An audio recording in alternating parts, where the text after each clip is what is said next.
Assalamualaikum warahmatullahi wabarakatuh. Syukur alhamdulillah kita bisa berjumpa di kanal ini. Harapan dan doa saya, semoga kita semua selalu diberikan kesehatan, dilapangkan rezeki, dipanjangkan umurnya dan diampuni dosa-dosanya. Amin ya rabbal alamin. Wahai orang-orang beriman yang dirahmati Allah, pada kesempatan kali ini saya akan membahas mengenai beberapa hal yang menjadi penyebab terhalangnya jodoh menurut Islam. Jodoh memang sudah menjadi rahasia Allah Subhanahu wa Ta'ala yang harus kita percayai. Karena rezeki, jodoh, dan maut adalah mutlak kekuasaan Allah Subhanahu wa Ta'ala. Kita sebagai manusia berkewajiban untuk berusaha dan berdoa untuk menjemput datangnya jodoh. Berusaha dan berdoa juga harus dibarengi sifat berserah diri kepada Allah dengan sepenuh hati. Insya Allah, Allah akan mempermudah jalan bertemunya jodoh. Selain itu, kita harus senantiasa memperbaiki dan mengoreksi diri kita sendiri. Karena bisa jadi jodoh kita terhalang oleh sifat dan kesalahan dosa yang kita perbuat tanpa disadari. Berikut 5 hal yang menjadi penyebab terhalangnya jodoh menurut pandangan Islam. Yuk, simak penjelasannya. Pertama, adanya dosa yang tanpa kita sadari.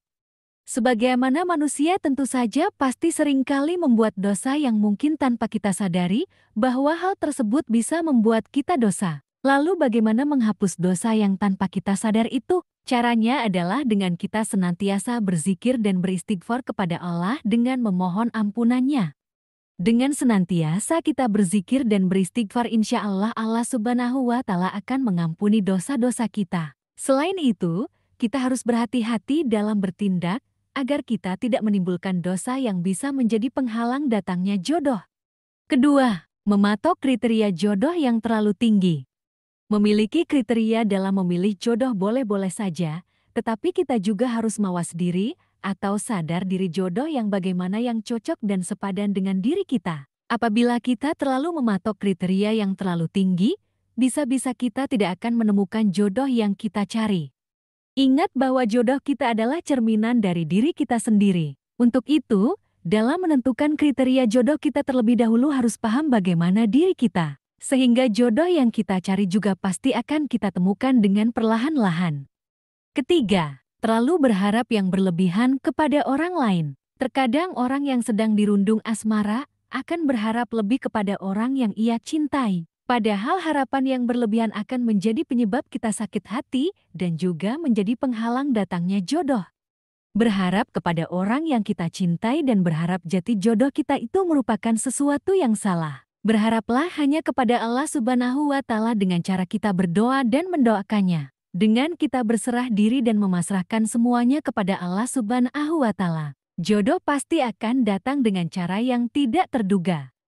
Keempat, belum adanya kesiapan hati. Jodoh akan datang jika hati kita sudah benar-benar siap. Perasaan cinta yang sebenarnya adalah datang dari hati nurani. Tapi perlu diingat dalam mencintai seseorang juga tidak boleh berlebihan, agar saat dikecewakan kita tidak sakit hati. Cinta yang berlebihan juga bisa memancing nafsu. Ingat, hati sangat dekat dengan nafsu. 2 hati yang kita miliki yaitu hati sanubari dan hati nurani. Ketika sanubari dominan, rasa cinta yang diliputi nafsu akan menjajah kita sehingga timbul tindakan yang tercela. Namun ketika hati nurani yang dominan, hati nurani cenderung ke arah iman, kita tidak akan terlarut dalam perasaan. Menyiapkan hati nurani sungguh penting untuk membentengi diri kita. Caranya adalah dengan berzikir kepada Allah. Kelima, terlena dalam suatu ikatan atau pacaran. Ikatan yang belum sah bisa saja menjadi penyebab terhalangnya jodoh, karena bisa jadi mendatangkan banyaknya ketidakbermanfaatan dalam hubungan tersebut. Untuk itu kita harus berhati-hati dalam bertindak membuat ikatan dengan lawan jenis. Jika memang tindakan tersebut dirasa banyak sekali ketidakmanfaatnya, lebih baik tinggalkan saja. Kita sibukkan diri dengan memperbaiki diri dan berkarya untuk kesiapan kita menjemput jodoh yang sudah disiapkan Allah Subhanahu wa Ta'ala. Nah, itu dia 5 hal yang bisa menjadi penyebab jodoh kita terhalang. Mari kita sibukkan diri kita dengan hal-hal yang positif dan bermanfaat untuk meningkatkan kualitas diri kita sendiri. Serta sibukkan diri ini dengan hal-hal yang bisa membuat diri lebih baik, agar hati ini lebih dekat dengan Allah Subhanahu wa Ta'ala. Ingat, jodohmu adalah cerminan diri kita sendiri.